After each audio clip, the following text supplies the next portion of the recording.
It feels like hours have passed since I was tossed in the back of a windowless vehicle. Feels because there's no way to know exactly how long I've been here.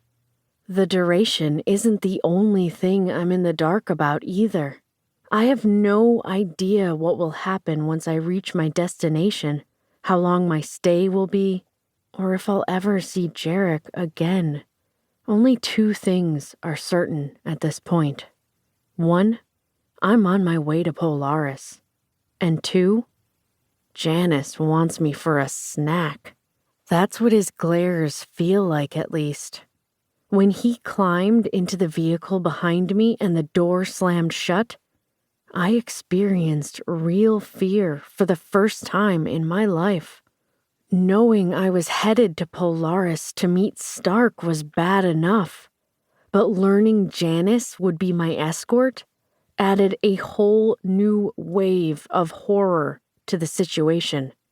He hasn't spoken since we started driving, but that hasn't stopped him from glaring. Thankfully, other than the fiery looks he shoots my way, he's been on his best behavior, which means only slapping me twice.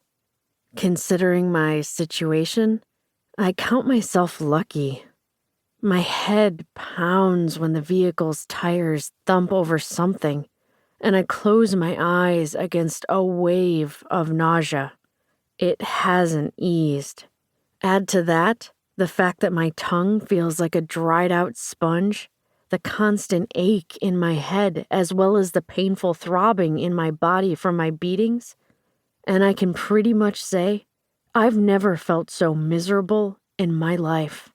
I'd gladly shoot another protector if it meant getting a glass of water, even if I have serious doubts that it would stay down. But I wasn't given anything to eat or drink when I was thrown in here. Janice has a water bottle, but there's no way he would ever consider sharing. Even if I didn't already know he hates me and blames me for Annalise leaving, the malicious looks he gives me every time he takes a drink would tell me that. When the truck rocks and another wave of nausea moves through me, I close my eyes. Maybe it's better that I don't have water, since I'd probably just throw it up. My body is heavy with exhaustion, and within seconds, I can feel myself slipping into unconsciousness.